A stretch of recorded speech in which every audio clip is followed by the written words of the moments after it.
സോദരരെ, സല്യൂട്ട്. കുറച്ച് ദിവസങ്ങൾക്ക് മുമ്പ് എൻ്റെ യൂട്യൂബ് ചാനല് കാണുന്ന ഒരു വ്യക്തി, രഞ്ജി എന്നാണ് പേര്, അദ്ദേഹം എന്നെ ഫോണിൽ വിളിച്ചിട്ട് ഒരു സംശയം ചോദിച്ചു. ഇത് ഞാൻ ചെയ്ത ഒരു വീഡിയോയെ കുറിച്ചുള്ള സംശയമായിരുന്നു. എൻ്റെ 187-ാം എപ്പിസോഡ് ആകർഷണ നിയമത്തെ കുറിച്ചായിരുന്നു. അതായത് ആഗ്രഹിക്കുന്നത് എന്തും നേടിത്തരുന്ന ആകർഷണ നിയമം എന്ന നിയമത്തെ വളരെ ലളിതമായ ഭാഷയിൽ ഞാൻ പറഞ്ഞു തന്ന ഒരു വീഡിയോ ആയിരുന്നു അത്. ഒരുപാട് ആൾക്കാർ അത് കണ്ടിട്ടുണ്ടായിരുന്നു. എനിക്ക് നല്ല കമന്റുകൾ കുറെ കിട്ടിയ ഒരു വീഡിയോയുമാണത്. പലരും അതിൽ വിശ്വസിക്കുന്നുണ്ട് എന്നറിഞ്ഞതിൽ സന്തോഷം. രഞ്ജിക്ക് ഭയങ്കര വലിയൊരു ആഗ്രഹമുണ്ട്. ആകർഷണ നിയമത്തിലൂടെ എനിക്ക് സാധ്യമാകുമോ എന്നാണ് ചോദ്യം. അപ്പൊ ആഗ്രഹം എന്താണെന്ന് ചോദിച്ചപ്പോൾ പറഞ്ഞത്, തെരുവിൽ അലഞ്ഞു നടക്കുന്ന കുട്ടികൾ, പ്രത്യേകിച്ചും അന്യ സംസ്ഥാന ജീവനക്കാരുടെ കുട്ടികൾ, ഇങ്ങനെ ബലൂണും സാധനങ്ങളും ഒക്കെ വിറ്റ് തെരുവിൽ നടക്കുന്നുണ്ടല്ലോ. അപ്പൊ ഇവരെയൊക്കെ പഠിപ്പിക്കാനായിട്ട് ഒരു സ്കൂൾ തുടങ്ങണം. ഇവർക്ക് നല്ല വിദ്യാഭ്യാസം കൊടുത്തു കഴിഞ്ഞാൽ ചിലപ്പോൾ ഇവർ നല്ല രീതിയിൽ പഠിച്ച് എഞ്ചിനീയർമാരും ഡോക്ടർമാരും ചിലപ്പോൾ IAS IPS ഓഫീസേഴ്സ് ഒക്കെ ആവാൻ സാധ്യതയുള്ള കുട്ടികളാണ്. തെരുവിൽ ഇങ്ങനെ അലഞ്ഞു നടന്ന ജീവിതം കളയേണ്ടവരല്ല. അപ്പൊ അവരെ പഠിപ്പിക്കാനായിട്ട് എനിക്കൊരു സ്കൂൾ തുടങ്ങാനായിട്ട് ഈ ആകർഷണ നിയമത്തിലൂടെ എനിക്ക് എന്ത് ചെയ്യാൻ സാധിക്കുമെന്നാണ് ചോദിച്ചത്. അന്ന് നല്ല തിരക്കുള്ള ഒരു സമയത്തായിരുന്നു രഞ്ജി എന്നെ വിളിച്ചതെങ്കിലും ഞാൻ കുറച്ചൊക്കെ സംസാരിച്ചു. ഞാൻ പറഞ്ഞത് അങ്ങനെയല്ല നടക്കുന്നത്. മറ്റുള്ളവർക്ക് വേണ്ടിയിട്ടുള്ള ആഗ്രഹമല്ല. നമുക്ക് ചാരിറ്റി എന്ന് പറയുന്നത് വലിയൊരു കാര്യം തന്നെയാണ്. നമ്മൾ മറ്റുള്ളവരെ സഹായിക്കാനും രക്ഷിക്കാനും ഒക്കെ ചെയ്യുന്നത് സേവനം, സാമൂഹ്യ സേവനം, സാമൂഹ്യ നന്മ ചെയ്യാനൊക്കെ ആഗ്രഹമുള്ളവർ ഒരുപാട് പേരുണ്ട്. പക്ഷെ ആഗ്രഹം തീവ്രമാണെങ്കിൽ എന്താഗ്രഹവും നടക്കും എന്ന് ഞാൻ പറഞ്ഞു. തീർച്ചയായിട്ടും ഈ ആഗ്രഹവും നടക്കും. അത്ര തീവ്രമായിട്ട് ആഗ്രഹിച്ചാൽ മതി. പക്ഷെ ആഗ്രഹിച്ചുകൊണ്ടിരുന്നാൽ മാത്രം പോരാ. അതിന് വേണ്ടിയിട്ട് നമ്മുടെ ആഗ്രഹം വളരെ രൂക്ഷം, വളരെ ഗാഠമായിട്ടുള്ള ഒരു ആഗ്രഹമാണ് എന്നുണ്ടെങ്കിൽ തീർച്ചയായിട്ടും അതിനുള്ള അവസരങ്ങൾ നമ്മുടെ അടുത്ത് വരും. അവസരങ്ങൾ കണ്ടെത്താനുള്ള ഒരു മനസ്സും കൂടെ ഉണ്ടാവണം. പല പല രീതിയിലും പല തരത്തിലുമുള്ള അവസരങ്ങൾ വരും. അപ്പൊ അവസരങ്ങളും കൂടെ എപ്പോഴും വാതിലുകൾ തുറന്നു വെച്ചുകൊണ്ടിരുന്ന അവസരങ്ങളെ സ്വീകരിക്കുകയും അതനുസരിച്ച് പ്രവർത്തിക്കുകയും കൂടെ ചെയ്തു കഴിഞ്ഞാൽ ആഗ്രഹം തീർച്ചയായിട്ടും നടപ്പിലാക്കാൻ സാധിക്കും എന്ന് ഞാൻ പറഞ്ഞു. ഞാൻ മാഡത്തിനോട് ചോദിക്കുന്നത് അതുകൊണ്ടാണ്. ഞാനിപ്പം മാഡത്തിന്റെ സഹായത്തിന് വേണ്ടിയാണ് വിളിക്കുന്നത്. മാഡത്തിന് എന്നെ എന്ത് ചെയ്യാൻ പറ്റും സഹായിക്കാൻ? അപ്പൊ ഞാൻ പറഞ്ഞു, എനിക്കൊന്നും ചെയ്യാൻ പറ്റും തോന്നുന്നില്ല. അപ്പൊ സർക്കാരിന് എന്ത് ചെയ്യാൻ പറ്റും ചോദിച്ചു. അപ്പൊ സർക്കാരിന് വലിയ താല്പര്യം ഉണ്ടാവണം എന്നും നിർബന്ധമില്ല. സാധാരണ ഗവൺമെന്റ് സ്കൂളുകളിൽ ഇതുപോലെയുള്ള കുട്ടികളെ ചേർത്ത് പഠിപ്പിക്കണം എന്നുണ്ടെങ്കിൽ അവരുടെ അച്ഛനമ്മമാരുടെ അഡ്രസ്സും അവർ താമസിക്കുന്ന സ്ഥലവും പിന്നെ കുറെ അധികം ഡീറ്റെയിൽസ് വേണം. പിന്നെ അവർക്ക് ആ താല്പര്യം ഉണ്ടോ എന്ന് നമുക്ക് അങ്ങനെ അറിയാം. കുട്ടികൾക്ക് ചിലപ്പോൾ പഠിക്കാൻ ആഗ്രഹമുള്ള കുട്ടികളായിരിക്കില്ല. ചിലപ്പോൾ ഇന്ത്യക്കാർ തന്നെ ആവണമെന്നില്ല. ബംഗ്ലാദേശിൽ നിന്ന് വന്ന ആൾക്കാരായിരിക്കും.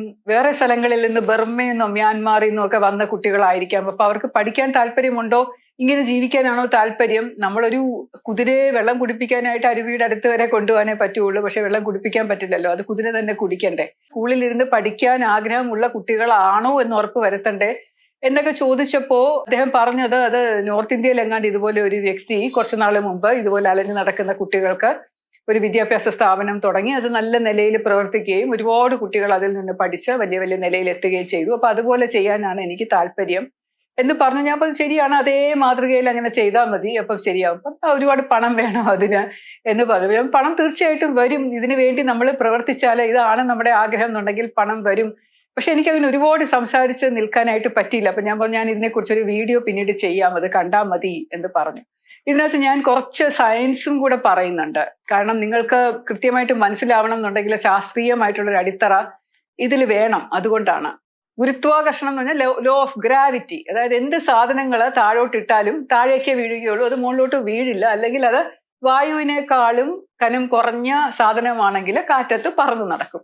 അല്ലെങ്കിൽ ഒരു വെയിറ്റ് ഉള്ള ഒരു സാധനമാണെങ്കിൽ എന്തിട്ടാലും താഴേക്ക് വീഴും. അതാണല്ലോ ന്യൂട്ടന്റെ തലയിലേക്ക് ആപ്പിൾ വീണപ്പം ലോ ഓഫ് ഗ്രാവിറ്റി എന്ന് പറഞ്ഞ ആ തത്വമുണ്ട് എന്ന് കണ്ടുപിടിച്ചത്. ഒരു ശാസ്ത്രീയമായിട്ട് അടിത്തറയുള്ള നിയമങ്ങൾ പ്രപഞ്ചത്തിലുണ്ട്. അതിലൊരു വലിയ നിയമം ആണ് ഈ ലോ ഓഫ് അട്രാക്ഷൻ അല്ലെങ്കിൽ ആകർഷണ നിയമം എന്ന് പറയുന്നത്.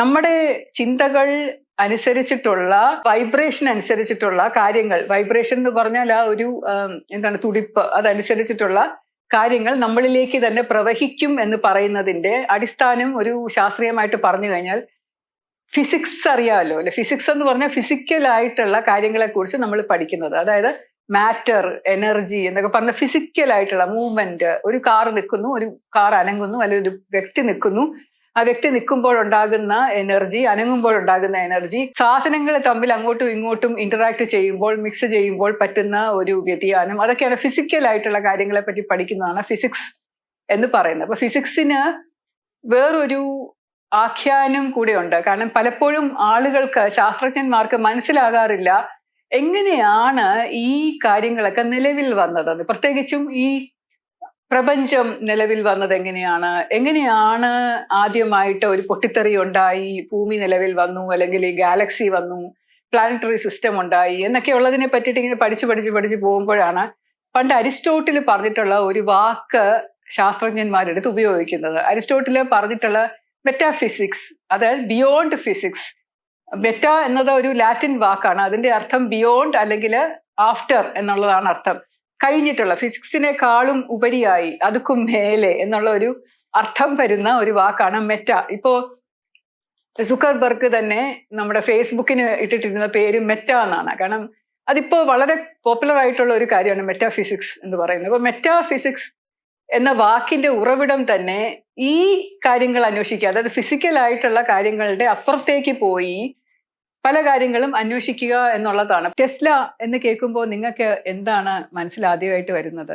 ഇലോൺ മസ്ക് ആദ്യമായിട്ട് ഇറക്കിയ ഇലക്ട്രിക് കാർ. പക്ഷെ ആ കാറിന് പേരിട്ടതിന്റെ പുറകിൽ ടെസ്ല എന്ന പേരിൽ ഒരു വലിയ ശാസ്ത്രജ്ഞനുണ്ടായിരുന്നു, നിക്കോള ടെസ്ല. നമ്മൾ പലപ്പോഴും എഡിസന്റെ പേര് വലുതായിട്ട് പഠിക്കുമെങ്കിലും ടെസ്ലയെ കുറിച്ച് ആരും പഠിക്കാറില്ല. എഡിസൺ ആണ് ലൈറ്റ് ബൾബ് കണ്ടുപിടിച്ചത്, ഇലക്ട്രിസിറ്റി കണ്ടുപിടിച്ചത് എന്നൊക്കെ പറയുന്നുണ്ടല്ലോ. എഡിസന്റെ കൂടെ ജോലി ചെയ്തിരുന്ന ഓൾട്ടർനേറ്റ് കറന്റ്, വയർ ഇല്ലാതെ കറന്റ് ജനറേഷൻ നടത്താം, ബൾബുകള്, ഇലക്ട്രിസിറ്റി അതൊക്കെ വയറിന്റെ അല്ലാതെ പ്രപഞ്ചത്തിലെ ശക്തി ക്രോഡീകരിച്ചുകൊണ്ട് കത്തിക്കാം എന്നൊക്കെ പറഞ്ഞ് പഠിപ്പിച്ച് തെളിയിച്ച ഒരു ശാസ്ത്രജ്ഞനാണ് ടെസ്ല. നിങ്ങൾ നിക്കോള ടെസ്ലയുടെ കഥ അറിയണം എന്നുണ്ടെങ്കിൽ ഗൂഗിളിൽ സെർച്ച് ചെയ്താൽ മതി. ഒരു ഡോക്യുമെന്ററി ഉണ്ട്. അദ്ദേഹം പെട്ടെന്ന് ഒരു നാൾ അപ്രത്യക്ഷനാവുകയായിരുന്നു. അപ്പൊ കൊന്നുകളഞ്ഞതാണ് എന്നാണ് പൊതുവെ പറയുന്നത്.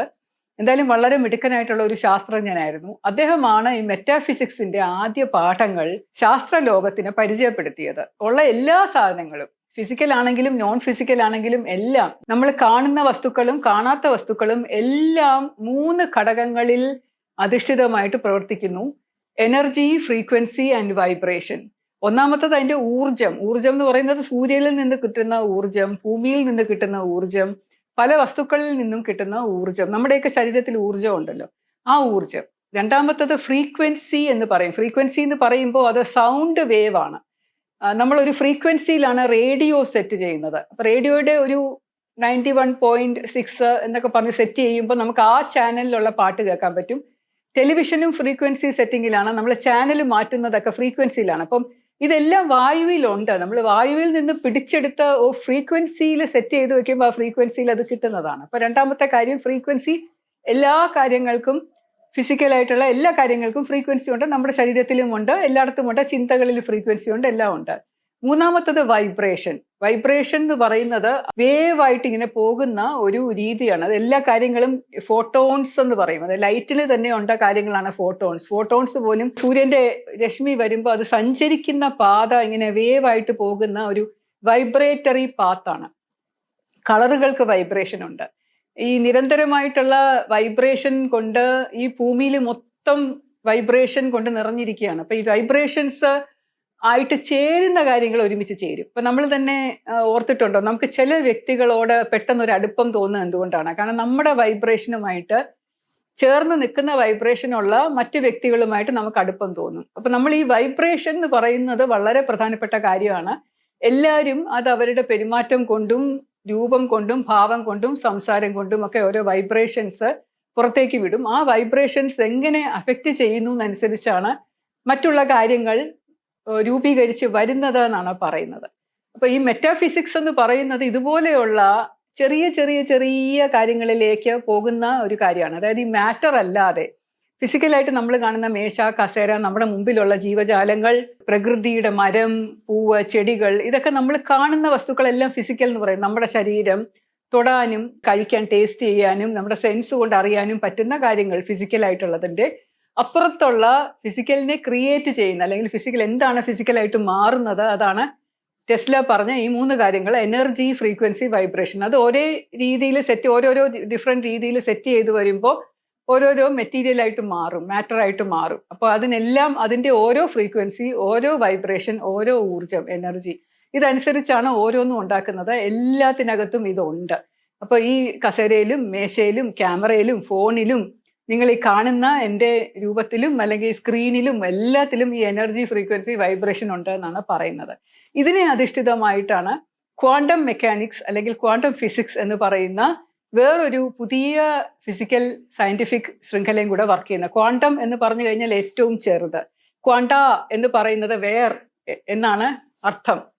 ലാറ്റിൻ വാക്കാണ്. വീണ്ടും ക്വാണ്ട എന്ന് പറഞ്ഞാൽ എവിടെ എന്നാണ് അർത്ഥം. അപ്പൊ ക്വാണ്ടം എന്ന് പറഞ്ഞു കഴിഞ്ഞാൽ നമുക്ക് എവിടെയെന്ന് കാണാൻ പോലും പറ്റാത്തത്ര മൈന്യൂട്ട്, വളരെ ചെറിയ മൈക്രോ ആയിട്ടുള്ള, നാനോ ആയിട്ടുള്ള, ഇപ്പൊ നാനോ ടെക്നോളജി തന്നെ ക്വാണ്ടം മെക്കാനിക്സിന്റെ പുറത്താണ് വർക്ക് ചെയ്യുന്നത്. ഒരു അണുവിനെ കീറി മുറിച്ച് അതിനകത്തുള്ള പ്രോട്ടോൺസ്, ന്യൂട്രോൺസ്, ഇലക്ട്രോൺസ്, അതിൻ്റെ പൊസിഷനിങ്ങും, അതെങ്ങനെ വർക്ക് ചെയ്യുന്നു, അതെങ്ങനെ ഓടുന്നു, അതൊക്കെ പഠിക്കുന്നതും അതിനേക്കാളും കൂടുതൽ താഴേക്ക് ഇറങ്ങി ചെല്ലാൻ പറ്റുമോ എന്ന് നോക്കുന്നതുമൊക്കെയാണ് ക്വാണ്ടം ഫിസിക്സ് എന്ന് പറയുന്നത്. അതിന്റെ ബേസിസിൽ ഒരുപാട് ഹോളിവുഡ് സിനിമകൾ ഇറങ്ങിയിട്ടുണ്ട്. അവെഞ്ചേഴ്സ് എന്ന് പറയുന്ന സിനിമ, ഡോക്ടർ സ്ട്രേഞ്ച് എന്ന് പറയുന്ന സിനിമ, അങ്ങനെ പല സയന്റിഫിക് ആയിട്ടുള്ള പല സിനിമകളും, സയൻസ് ഫിക്ഷൻ, ഫാന്റസി എന്നൊക്കെ പറയുന്ന പല fictions, even star wars, star trek എന്നൊക്കെ പറയുന്ന സിനിമകളും എല്ലാം ഈ ക്വാണ്ടം മെക്കാനിക്സ്, ക്വാണ്ടം ഫിസിക്സിലാണ്. നമ്മൾ ഈ കാണുന്നതിനും കേൾക്കുന്നതിലും അനുഭവിക്കുന്നതിലും ഒക്കെ അതീതമായിട്ട് മില്യൺസ് ഓഫ് യാഥാർത്ഥ്യങ്ങൾ, റിയാലിറ്റീസ് ഉണ്ട് എന്നും ആ റിയാലിറ്റീസ് ഇതുപോലെ വേറെ കാര്യങ്ങൾ സംഭവിക്കുന്നുവെന്നും ഇൻസെപ്ഷൻ എന്ന് പറയുന്ന സിനിമ,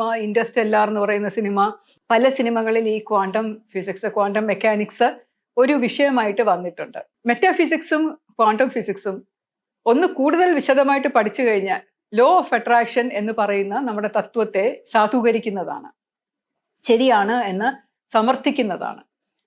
നമ്മളുടെ ചിന്തകൾ, നമ്മളുടെ മനസ്സിന്റെ അടിത്തട്ടിൽ കിടക്കുന്ന അവബോധ മനസ്സെന്ന് പറയും, സബ് കോൺഷ്യസ് മൈൻഡ്, അവബോധ മനസ്സിൽ കിടക്കുന്ന ചിന്തകൾ ആണ് നമ്മളാക്കുന്നത്. ജനിക്കുന്ന സമയം തൊട്ട് ആദ്യത്തെ 5 വർഷം, 6 വർഷം, 7 വർഷം വരെ ഒന്നും നമ്മളുടെ നിയന്ത്രണത്തിലല്ല, നമ്മളെ വളർത്തുന്ന പോലെയാണ്. അപ്പൊ നമ്മളുടെ ചുറ്റുപാടുമുള്ള സാഹചര്യങ്ങൾ, നമ്മൾ കാണുന്ന കാഴ്ചകൾ, നമ്മൾ കേൾക്കുന്ന കാര്യങ്ങൾ, നമ്മളുടെ മാതാപിതാക്കളുടെ പെരുമാറ്റ രീതികൾ, അവരുടെ സ്വഭാവം, അവർ പറയുന്ന കാര്യങ്ങൾ. ഇപ്പൊ അവർ പറയുകയാണ്, അയ്യോ ഇവിടെ മുഴുവനും ദാരിദ്ര്യമാണ്, നമ്മൾ എന്തൊരു കഷ്ടപ്പാടിലാണ് ജീവിക്കുന്നത്, ഒരിക്കലും ഒരു കാര്യവും നമ്മൾ വളരെയധികം കഷ്ടപ്പെടാതെ നേടിയെടുക്കാൻ സാധിക്കില്ല, വിയർത്ത് കുളിച്ചിട്ട് വേണം നമ്മൾ ഓരോ കാര്യങ്ങൾ വയറ് നിറയ്ക്കാനായിട്ടും അല്ലെങ്കിൽ ഭക്ഷണം ഉണ്ടാക്കാനും ഒക്കെ എന്നുള്ള മട്ടിലൊക്കെയുള്ള സംസാരം കേൾക്കുമ്പോൾ നമ്മുടെ അവബോധ മനസ്സിൽ, കുട്ടികളുടെ അവബോധ മനസ്സിൽ ഇതൊക്കെയാണ് സത്യം എന്നുള്ള രീതിയിൽ ഒരു അടിസ്ഥാന ചിത്രം വന്ന് പതിയും.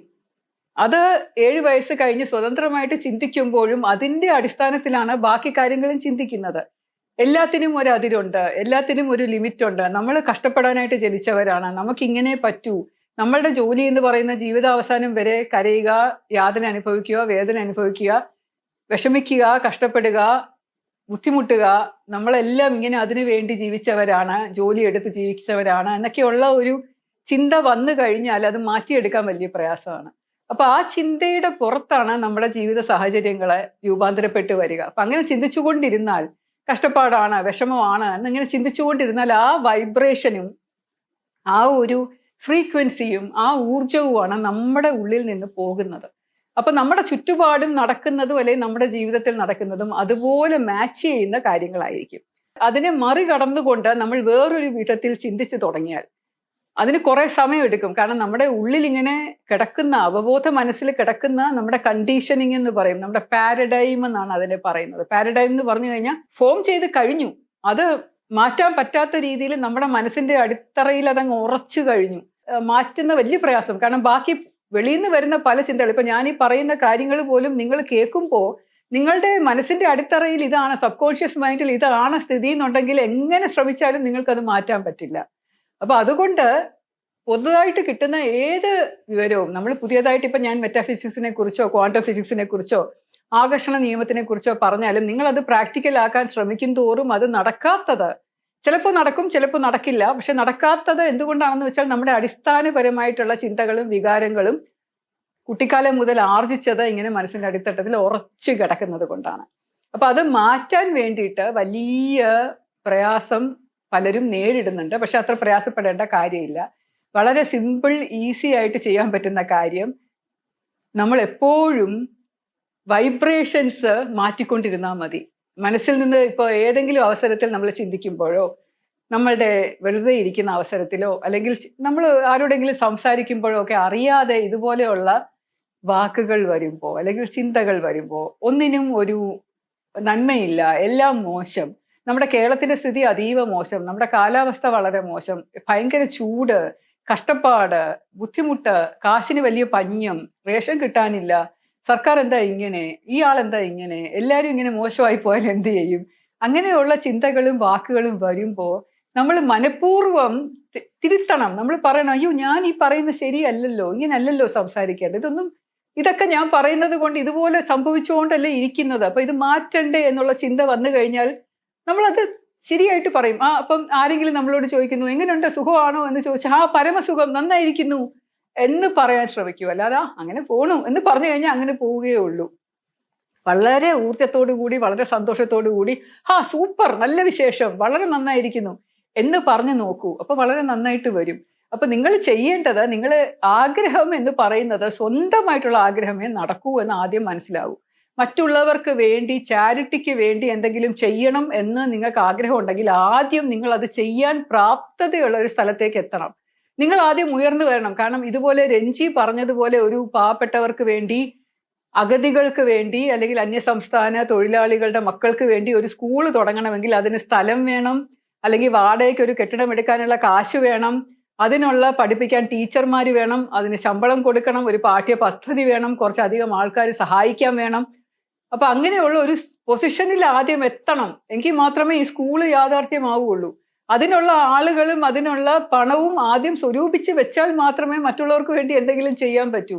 അത് ഞാൻ പറഞ്ഞിട്ട് രഞ്ജിക്ക് മനസ്സിലാവുന്നില്ല. ആഗ്രഹമുണ്ട് എന്ന് പറഞ്ഞുകൊണ്ടിരിക്കുകയാണ്. പക്ഷേ ആഗ്രഹം ആദ്യം സ്വയം ആകണം. നമ്മൾ മറ്റുള്ളവർക്ക് വേണ്ടി, ഇപ്പോൾ ഞാൻ പറയുന്നത്, നേരത്തെ കുതിരയുടെ ഉദാഹരണം പറഞ്ഞല്ലോ, എനിക്ക് മറ്റുള്ളവർക്ക് വേണ്ടി എന്തും ആഗ്രഹിക്കാം. ഒരാൾ അസുഖം പിടിച്ച് കിടക്കുകയാണെങ്കിൽ എനിക്ക് അയാളുടെ അസുഖം മാറാൻ വേണ്ടിയിട്ട് ആഗ്രഹിക്കാം, സ്വപ്നം കാണാം, അയാൾ അസുഖം ഇല്ലാതെ എണീറ്റ് നടക്കുന്നതും ഓടുന്നതുമായിട്ട് എനിക്ക് വിഭാവന ചെയ്തുകൊണ്ടിരിക്കാം. എൻ്റെ വളരെ പ്രിയപ്പെട്ട ആളായിരിക്കാം. ആളുടെ അസുഖം മാറാൻ വേണ്ടി ഞാൻ ആത്മാർത്ഥമായിട്ട് ആഗ്രഹിച്ച ലോ ഓഫ് അട്രാക്ഷൻ വഴി ഇത് വർക്ക് ചെയ്യുമെന്ന് വിചാരിച്ചുകൊണ്ടിരുന്നാലും ആ വ്യക്തിക്ക് ആഗ്രഹം ഇല്ല എന്നുണ്ടെങ്കിൽ അത് നടക്കില്ല. ആ വ്യക്തിക്കും കൂടെ വേണം ആ ആഗ്രഹം. അപ്പൊ നമ്മൾ ചെയ്യേണ്ടത് എന്താണ്? ആദ്യമായിട്ട് നമ്മൾ ആ വ്യക്തിയുടെ അടുത്ത് പോയിരിക്കുക, വ്യക്തിയോട് പറയുക, നിങ്ങൾ സ്വയം മാറിയെടുക്കാൻ സാധിക്കും. ഈ മരുന്നുകൾക്കൊന്നും പറ്റാത്ത കാര്യം നമ്മുടെ മാനസിക ശക്തി കൊണ്ട് സാധിക്കും.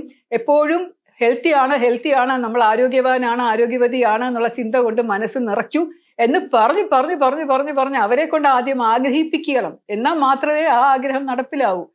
അതുകൊണ്ട് നമ്മൾ ചെയ്യാനുള്ള കാര്യം നമ്മൾ ചെയ്തേ പറ്റൂ. നമ്മൾ വെറുതെ ആഗ്രഹിച്ചുകൊണ്ടിരുന്നാൽ മാത്രം പോരാ. There is something called inspired action. Inspired action എന്ന് പറയുമ്പോൾ നമ്മളോട് ഒരു നടപടി എടുക്കുക. ഇപ്പൊ ലോട്ടറിയുടെ കാര്യം തന്നെ, ലോട്ടറി അടിക്കണം എന്ന് വലുതായിട്ട് ആഗ്രഹമുണ്ട്. എനിക്ക് ലോട്ടറി ബമ്പർ പ്രൈസ് അടിക്കണം, എനിക്ക് 12 കോടി രൂപ അല്ലെങ്കിൽ 5 കോടി രൂപ വേണം എന്നുള്ള ആഗ്രഹം വളരെ തീവ്രമായിട്ട് മനസ്സിലുണ്ടെങ്കിൽ ആ ആഗ്രഹം മാത്രം വെച്ചോണ്ടിരുന്നാൽ അത് കിട്ടും ഇങ്ങനെ സ്വപ്നം കണ്ടുകൊണ്ടിരുന്നാൽ നടക്കില്ല. അതിന് നിങ്ങൾ പോയി ലോട്ടറി ടിക്കറ്റ് എടുക്കണം, അതെങ്കിലും ചെയ്യണ്ടേ. അപ്പൊ അതുകൊണ്ട് ലോട്ടറി ടിക്കറ്റ് എടുക്കുക എന്നുള്ളത് വെറുതെ പോയി എടുത്താൽ പോരാ. ഏതെങ്കിലും ഒരു അവസരത്തിൽ ചുമ്മാ അടിക്കാമെന്ന് വിചാരിച്ചെടുത്താൽ പോരാ. അത് നിങ്ങളുടെ മനസ്സ് അല്ലെങ്കിൽ നിങ്ങളുടെ ആ ഒരു സിറ്റുവേഷൻ, നമ്മൾ എപ്പോഴും ഇതിന്റെ വിശ്വാസത്തിൽ ഇരുന്ന് കഴിഞ്ഞാൽ തോന്നിപ്പിക്കും ഇതാണ് സമയം. അല്ലെങ്കിൽ ആ ഒരു സമയം വരുമ്പോൾ നിങ്ങൾക്കൊരു പ്രചോദനം കിട്ടും. ഇൻസ്പയർഡ് എന്ന് പറയുന്ന അതാണ്. ഉള്ളിനകത്തുനിന്ന് തന്നെ ഒരു പ്രചോദനം വരും, ഇതാണ് സമയം, എടുക്കുക. അല്ലെങ്കിൽ ആരെങ്കിലും ഒരാൾ ഒരു ടിക്കറ്റ് വെച്ച് നീട്ടുമ്പോൾ നിങ്ങളുടെ മനസ്സ് തന്നെ നിങ്ങളോട് പറയും എടുക്കൂ, ഇപ്പോഴാണ് എടുക്കേണ്ടത് എന്ന് പറഞ്ഞു കഴിഞ്ഞാൽ, അല്ലെങ്കിൽ ഒരാളെ സഹായിക്കാൻ വേണ്ടി നമ്മൾ എടുക്കുന്ന ലോട്ടറി ടിക്കറ്റ്, അല്ലെങ്കിൽ ഒന്നും ആലോചിക്കാതെ ചിന്തിക്കാതെ ചെയ്യുന്നത്, അല്ലാതെ നമ്മൾ ഈ ലോട്ടറി അടിക്കണം എന്നുള്ള ഒരു തീവ്രമായ ആഗ്രഹം മാത്രം കൊണ്ടുപോയി കുറേ 10, 20, 30 ടിക്കറ്റ് അല്ലെങ്കിൽ 4 ബുക്ക് ടിക്കറ്റ് വാങ്ങിച്ച് വെച്ച് അടിക്കണം എന്നില്ല. അതുപോലെയാണ് എല്ലാം. നമ്മുടെ ഇൻസ്പയർഡ് ആക്ഷൻ എന്ന് പറയുന്നത് നമ്മുടെ ആഗ്രഹം തീവ്രമാകുമ്പോൾ, ആഗ്രഹം നല്ലതാകുമ്പോൾ, അത് നല്ലതിന് വേണ്ടിയാകുമ്പോൾ, മറ്റുള്ളവരെ ദ്രോഹിക്കാതെ എല്ലാവർക്കും സമാധാനത്തിനും എല്ലാവർക്കും നന്മയ്ക്കും വേണ്ടിയുള്ള ഒരു ആഗ്രഹമാകുമ്പോൾ, ലോ ഓഫ് അട്രാക്ഷൻ നമ്മളിപ്പോൾ അതിനെപ്പറ്റി തന്നെ നല്ല രീതിയിൽ ചിന്തിച്ചു കൊണ്ടിരുന്നാൽ തീർച്ചയായിട്ടും ഒരു സമയം വരുമ്പോൾ വാതിലുകൾ ഇങ്ങനെ ഓട്ടോമാറ്റിക്കായിട്ട് തുറന്നു വരും. വ്യക്തികളും ഓപ്പർച്യൂണിറ്റീസും സ്ഥിതിവിശേഷങ്ങളും ഒക്കെ നമ്മുടെ മുന്നിൽ സംജാതമാകും. അത് നമ്മൾ കാണുകയും അതനുസരിച്ച് പ്രവർത്തിക്കുകയും. ഇപ്പോൾ ഒരു ഡോറ് തുറന്നാൽ അതിനെ കൂടെ പോകാനായിട്ടുള്ള ഒരു ധൈര്യം കാണിക്കണം. ഒരു വ്യക്തി വന്ന് എന്തെങ്കിലും പറഞ്ഞു കഴിഞ്ഞാൽ ഈ ആളുമായിട്ട് ചേർന്നാൽ എനിക്ക് എന്തെങ്കിലും നല്ലത് ചെയ്യാൻ പറ്റുമെന്ന് ചിന്തിക്കും. അല്ലെങ്കിൽ ചിലപ്പോൾ വല്ല ബിസിനസ് ഐഡിയാസ് വരും, ഒരു ഓപ്പർച്യൂണിറ്റീസ് വരും. അപ്പൊ ഇതുപോലെ ഒരു ആഗ്രഹം തീവ്രമായിട്ട് ഒരു സ്കൂൾ തുടങ്ങണം അഗതികൾക്ക് വേണ്ടി എന്നുള്ളൊരു ആഗ്രഹം ഉണ്ടെങ്കിൽ ആ ആഗ്രഹം മനസ്സിലിട്ട് അതിനെക്കുറിച്ച് ചിന്തിച്ച് എന്തൊക്കെ നടപടികളാണ് എടുക്കാൻ സാധിക്കുക, ഏതൊക്കെ രീതിയിൽ പോയാലാണ് ഇത് ചെയ്യാൻ സാധിക്കുക എന്ന് ആലോചിച്ച് ഒന്നും നമ്മൾ അങ്ങോട്ട് പോയി ചെയ്യേണ്ട കാര്യമില്ല. അതിനുവേണ്ടി നമ്മൾ പലരോടും ചോദിക്കുക, എനിക്കിങ്ങനെ ഒരു ആഗ്രഹമുണ്ട്, നമുക്കത് എങ്ങനെ ചെയ്യാൻ സാധിക്കും എന്ന് നിങ്ങൾക്ക് വിശ്വാസമുള്ളവരോട്, നിങ്ങളെ സപ്പോർട്ട് ചെയ്യുമെന്ന് അറിയാവുന്നവരോട് ചോദിക്കുക. ചുമ്മാ റാൻഡം ആൾക്കാരെ ഫോണിൽ വിളിച്ച് ചോദിക്കാതെ, നിങ്ങൾ ഇനി ഒരു ഫേമസ് ആളാണ് അയാളെ വിളിച്ച് ചോദിച്ചാൽ നടക്കുമെന്ന് വിചാരിച്ച് ചെയ്യാതെ, നിങ്ങൾക്ക് ഇഷ്ടമുള്ള അടുപ്പമുള്ള ആൾക്കാരോട്, നിങ്ങളെ അതിൽ നിന്ന് പുറകോട്ട് വലിക്കാത്ത ആൾക്കാരുണ്ടെങ്കിൽ അവരോട് സംസാരിച്ച ശേഷം, ഈ കുട്ടികളോട് സംസാരിച്ച്, കുട്ടികളുടെ അച്ഛനമ്മമാരോട് സംസാരിച്ച് നിങ്ങൾക്ക് താല്പര്യമുണ്ടോ എന്ന് ചോദിച്ച് വളരെ ചെറിയ ചെലവിൽ ഒരു തുടക്കം കുറിച്ചു കഴിഞ്ഞാൽ ബാക്കി കാര്യങ്ങളൊക്കെ സ്വതവേ അങ്ങ് നടക്കും. അതുപോലെ അതിൻ്റെ രീതിയിൽ അതങ്ങ് നടക്കും. അങ്ങനെയാണ് പലതും സംഭവിക്കുക. പലതും നമ്മുടെ മനസ്സിൽ തോന്നുമ്പോൾ പലരും നമ്മളെ പിന്തിരിപ്പിക്കാൻ നോക്കുമെങ്കിലും ആ ആഗ്രഹം വളരെ നല്ലതാണെങ്കിൽ, അതിൽ നിന്ന് നന്മ ഉണ്ടാകുമെന്ന് നിങ്ങൾക്ക് വിശ്വാസം ഉണ്ടെങ്കിൽ, ചെറുതായ രീതിയിൽ അതിനൊരു തുടക്കം കുറിച്ചു കഴിഞ്ഞാൽ തീർച്ചയായിട്ടും അതിനൊരു മാറ്റം സംഭവിക്കും. അപ്പൊ ഞാൻ നേരത്തെ പറഞ്ഞതുപോലെ നമ്മുടെ ഉള്ളിൽ നമ്മൾ തന്നെ അറിയാതെ കിടക്കുന്ന പാരഡൈംസ് അല്ലെങ്കിൽ ഇതുപോലെയുള്ള ചില വിശ്വാസങ്ങൾ, അത് നമ്മളെ മുന്നോട്ടുള്ള പാതയിൽ നിന്ന് തടയും, പുറകോട്ട് വലിക്കും. ഇപ്പൊ നമ്മൾ എന്തെങ്കിലും ഒരാഗ്രഹം വന്നു കഴിഞ്ഞാൽ അത് നമ്മളെ കൊണ്ട് നടക്കില്ല. ഒരു കുട്ടികൾക്കാണെങ്കിൽ തന്നെ എനിക്ക് ഡോക്ടർ ആവണം, എഞ്ചിനീയർ ആവണം, അല്ലെങ്കിൽ ഒരു IAS ഓഫീസർ ആകണം, IPS ഓഫീസർ ആകണം എന്നൊക്കെ ആഗ്രഹം ഉണ്ടായാൽ തന്നെ അതിനെ എൻ്റെ കുടുംബത്തിൽ ആരും ഇല്ലല്ലോ, അതൊക്കെ വലിയ പ്രയാസമല്ലേ, എന്ത് പൈസ വേണം അതിന്, അവിടെയൊക്കെ ചേർന്ന് പഠിക്കണ്ടേ എന്നൊക്കെയുള്ള ചിന്തകൾ വരുമ്പോൾ അതൊക്കെ നമ്മളെ പുറകോട്ട് വലിച്ച പാരഡൈം ഇല്ലേ, നമ്മുടെ കണ്ടീഷനിങ്, നമ്മുടെ മനസ്സിലുള്ള വിശ്വാസങ്ങളില്ലേ, അതാണ് നമ്മളെ കൊണ്ട് ഇങ്ങനെ ചിന്തിപ്പിക്കുന്നത്. അപ്പൊ ആ ചിന്തകൾ മാറ്റി വെച്ചുകൊണ്ട് എന്ത് എളുപ്പമായിട്ട് സാധിക്കും, ഇത്ര വ്യക്തികൾ കയറി വന്നിട്ടുണ്ട്. ഓട്ടോറിക്ഷ ഡ്രൈവർമാരുടെ മക്കളും കൂലിപ്പണിക്കാരുടെ മക്കളും വരെ സിവിൽ സർവീസ് പരീക്ഷ എഴുതി IASഉം IPSഉം ഒക്കെ ആയ ഉദാഹരണങ്ങൾ നമ്മുടെ മുന്നിലുള്ളപ്പോ എന്തിന് നമ്മളായിട്ട് വേണ്ടാന്ന് വെക്കണം? നമുക്ക് ശ്രമിക്കാം, തീർച്ചയായിട്ടും എനിക്ക് കിട്ടും എന്നുള്ള ഒരു വിശ്വാസത്തിൽ മുന്നോട്ട് പോയാൽ നമ്മുടെ പഴയ ചിന്തകളെയൊക്കെ നമുക്ക് മാറ്റി അതിന് പകരം പുതിയ ചിന്തകൾ അവിടെ നിറയ്ക്കാൻ സാധിക്കും. കുട്ടിക്കാലത്ത് നമുക്ക് തന്നിട്ടുള്ള ഓരോരോ ബുദ്ധിമുട്ടുകളും ഓരോരോ പ്രയാസങ്ങളും നമുക്ക് മറന്നുകൊണ്ട് എപ്പോഴും നമ്മൾ ആ വൈബ്രേഷൻ എനർജി ഫ്രീക്വൻസി എന്നത് പോസിറ്റീവ് ആക്കി വെച്ചാൽ, ഞാൻ നിങ്ങളോടൊരു ഉദാഹരണം പറയട്ടെ. എന്തെങ്കിലുമൊക്കെ നിങ്ങൾ കൊതിച്ചിരുന്ന് കിട്ടുമ്പോൾ ഒരു സന്തോഷമില്ലേ, ഭയങ്കര ഒരു സന്തോഷം വരത്തില്ലേ നിങ്ങൾക്ക്? എനിക്ക് കിട്ടിയല്ലോ, എന്ത് നന്നായി, ഭയങ്കര സന്തോഷം വരില്ലേ? അപ്പൊ ആ സന്തോഷം വരുന്നത് എന്തുകൊണ്ടാണ്? നിങ്ങൾ ആഗ്രഹിച്ച ഒരു കാര്യം കിട്ടിയത് കൊണ്ടല്ലേ. അത് തിരിച്ചും വർക്ക് ചെയ്യുമെന്ന് മനസ്സിലാക്കൂ. നിങ്ങൾ ആ ആഗ്രഹം ഓൾറെഡി കിട്ടി എന്നുള്ള മട്ടിൽ സന്തോഷിച്ചു നോക്കൂ. ശരിക്കും നിങ്ങളുടെ മുന്നിൽ ഒരു റിയാലിറ്റി ആയിട്ട്, യാഥാർത്ഥ്യമായിട്ട് പ്രത്യക്ഷപ്പെടും. അപ്പൊ എന്തും തിരിച്ചും മറിച്ചും സംഭവിക്കുമെന്നുള്ളത് ഒരു ന്യൂട്ടന്റെ ഒരു ലോ ആണ്. Every action has got an equal and opposite reaction എന്ന് പറയും. കിട്ടുന്ന ഒരു സാധനം, അല്ലെങ്കിൽ നമ്മൾ കാണുന്ന ഒരു സാധനം നമുക്ക് സന്തോഷം ജനിപ്പിച്ചു കഴിഞ്ഞാൽ ആ സന്തോഷം നമ്മൾ ആദ്യം മനസ്സിൽ തോന്നാൻ ശ്രമിച്ചു നോക്കൂ. സന്തോഷം, ഇതാണ് എനിക്ക് കിട്ടി എന്നുള്ളൊരു വിശ്വാസി സന്തോഷിക്കാൻ നോക്കിക്കഴിഞ്ഞാൽ ആ സാധനം നമ്മുടെ മുന്നിൽ വന്നേ തീരൂ.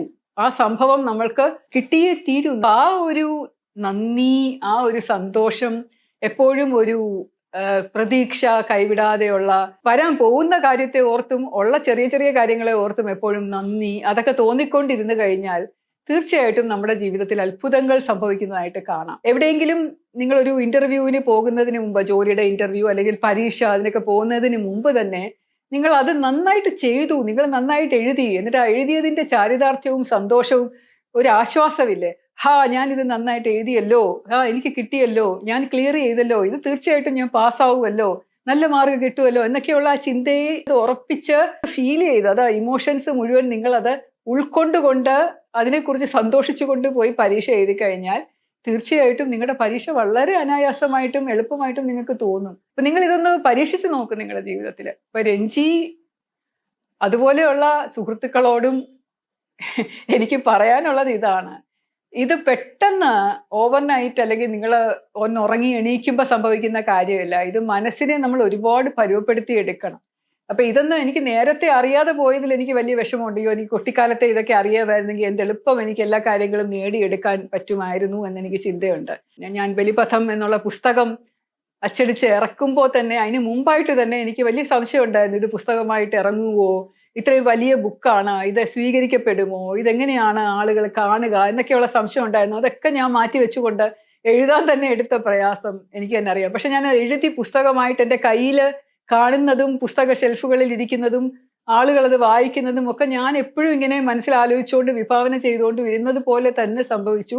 ഒരു സമയമായപ്പോൾ കൃത്യസമയം എന്ന് പറഞ്ഞാൽ എല്ലാത്തിലും ഒരു സമയമുണ്ട്. നമ്മളൊരു വിത്ത് നടുമ്പോൾ അത് വളർന്ന് വലുതായി ഒരു ചെടിയായിട്ട് പുഷ്പിക്കാനായിട്ട് ഒരു സമയമില്ലേ?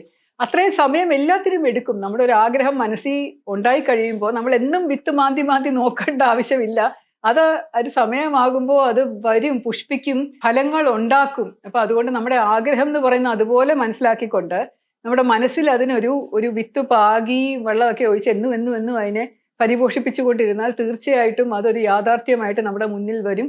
എൻ്റെ ബലിപഥം എന്നുള്ള പുസ്തകം ഞാൻ വിഭാവന ചെയ്തതിനേക്കാളും വളരെ നല്ല രീതിയിൽ പുറത്തു വന്നതും അത് പബ്ലിഷ് ചെയ്തതും അത് ആളുകൾ ഇരു കൈയും നീട്ടി സ്വീകരിച്ചതും ഇത്രയധികം കോപ്പി വിറ്റുപോയതും എനിക്കൊരു പുസ്തക ശ്രേഷ്ഠ അവാർഡ് കിട്ടിയതും ഒക്കെ വലിയ വലിയ വലിയ നല്ല കാര്യങ്ങളാണ്. ഞാൻ ഈ ആലോചിച്ചതിനേക്കാളും നല്ല രീതിയിൽ വന്നു. എന്താണെന്നറിയോ, അത് എൻ്റെ ഫ്രീക്വൻസി, എൻ്റെ എനർജി, എൻ്റെ വൈബ്രേഷൻ എല്ലാം ആ പുസ്തകത്തിനോട് വളരെ പോസിറ്റീവായിരുന്നു. ഒരിക്കലും എനിക്കൊരു ഡൗട്ട്, ഒരു സംശയം തോന്നിയിട്ടില്ല. അതുപോലെ എന്ത് കാര്യവും, എൻ്റെ യൂട്യൂബ് ചാനലിന് എനിക്ക് 1,00,000 സബ്സ്ക്രൈബേഴ്സ് വേണം എന്നുള്ളൊരാഗ്രഹം വളരെ പെട്ടെന്ന് 4 വർഷം കൊണ്ടെന്നൊക്കെ പറഞ്ഞാൽ വളരെ പെട്ടെന്നാണ് എന്നാണ് എൻ്റെ വിശ്വാസം. സാധിച്ചു. അതിലിപ്പോൾ നല്ല നല്ല പിന്തുണ കിട്ടുന്നുണ്ട്. ഒരു വീഡിയോ ഇറക്കുന്നതിന് മുമ്പ് തന്നെ ഞാൻ മനസ്സിൽ ആഗ്രഹിക്കും, ഇത് നന്നായിട്ട് പോകണം എന്ന് ആഗ്രഹിച്ചാൽ ചിലപ്പോൾ എൻ്റെ വായിൽ നിന്ന് തന്നെ അനർഗളമായിട്ട് വാക്കുകൾ ഒഴുകി വരികയും നല്ല രീതിയിൽ വീഡിയോ ഷൂട്ട് ചെയ്യാൻ പറ്റുകയും ഒക്കെ ചെയ്യാറുണ്ട്. നിങ്ങളുടെ ജീവിതത്തിൽ എന്തും ആഗ്രഹിച്ച് നോക്കൂ. ഇങ്ങനെ നിങ്ങൾ എവിടെയെങ്കിലും പോകുമ്പോൾ, ഏതെങ്കിലും ഒരു സ്ഥലത്ത് പോകുമ്പോൾ നല്ല സ്വീകരണമായിരിക്കും കിട്ടുന്നത്. വളരെ നല്ല സ്വീകരണമായിരിക്കും എനിക്ക് കിട്ടുന്നത്. ഇത്ര ആൾക്കാർ എന്നെ വളരെ സന്തോഷത്തോടു കൂടി ചിരിച്ച് സ്വീകരിക്കും. എനിക്ക് ഇരിക്കാൻ സ്ഥലം കിട്ടും, നല്ല ഭക്ഷണം കിട്ടും, കുടിക്കാൻ നല്ല വെള്ളം കിട്ടും, എന്നെ വളരെ നല്ല രീതിയിൽ കാറ് പാർക്ക് ചെയ്യാനായിട്ട് നല്ല സ്ഥലം കിട്ടും എന്നൊക്കെ വിചാരിച്ചുകൊണ്ട് നല്ല പ്രതീക്ഷയോടുകൂടി വളരെ സന്തോഷത്തോടു കൂടി നിങ്ങൾ പോയി കഴിഞ്ഞാൽ ഇതെല്ലാം ടക്ക് ടക്ക് ടക്ക് ടക്ക് എന്ന് സംഭവിക്കുന്നത് നിങ്ങൾക്ക് തന്നെ കാണാൻ സാധിക്കും. എനിക്ക് നല്ല ലാഭത്തിന് ഈ സാധനം വാങ്ങാൻ പറ്റും എന്ന് വിചാരിച്ച് നിങ്ങൾ പോയി കഴിഞ്ഞാൽ നിങ്ങൾക്ക് നല്ല ഡിസ്കൗണ്ട് കിട്ടും. അതുപോലെ എന്തും എൻ്റെ ജീവിതത്തിൽ ഇപ്പോൾ പലതും നടക്കുന്നത് ഇതുപോലെയാണ് എന്ന് പറയുന്നതിൽ എനിക്ക് വളരെയധികം സന്തോഷമുണ്ട്. Anybody can do it. നിങ്ങൾക്കും അത് നടക്കും. പക്ഷേ അത് മറ്റുള്ളവർക്ക് വേണ്ടി ചെയ്യുന്നതിനേക്കാൾ മുമ്പ് സ്വയം ചെയ്യുക. കാരണം നിങ്ങൾ സ്വയമാണ് ഏറ്റവും പ്രധാനപ്പെട്ട വ്യക്തി. മറ്റുള്ളവർക്ക് വേണ്ടി ആഗ്രഹിക്കുന്നതിനേക്കാളും സ്വയം ഒരു പൊസിഷനിൽ, ഒരു പദവിയിൽ എത്തിക്കഴിയുമ്പോൾ നിങ്ങൾക്ക് എന്തും മറ്റുള്ളവർക്ക് വേണ്ടി ചെയ്യാമല്ലോ. അപ്പൊ ഇതുപോലെയുള്ള കാര്യം നിങ്ങൾ തുടങ്ങുമ്പോൾ ആദ്യം നിങ്ങളിൽ നിന്ന് തുടങ്ങൂ. ആദ്യം നിങ്ങളെ മെച്ചപ്പെടുത്താൻ ശ്രമിക്കൂ. നിങ്ങൾക്ക് വേണ്ട കാര്യങ്ങളൊക്കെ ആദ്യം ഉണ്ടാക്കി വെച്ച ശേഷം ആവശ്യത്തിലധികം കാശും റിസോഴ്സസും ഉണ്ട് എന്നുണ്ടെങ്കിൽ നിങ്ങൾക്ക് മറ്റുള്ളവർക്ക് വേണ്ടി ചാരിറ്റി തീർച്ചയായിട്ടും ചെയ്യാനുള്ള നല്ല അവസരം കിട്ടും. അപ്പോൾ തീർച്ചയായിട്ടും ലോ ഓഫ് അട്രാക്ഷൻ എന്ന് പറയുന്ന ആകർഷണ നിയമം നിങ്ങളുടെ ജീവിതത്തിലും പ്രാവർത്തികമാക്കാൻ ശ്രമിക്കുമല്ലോ, അല്ലേ? സസ്നേഹം, ശ്രീലേഖ.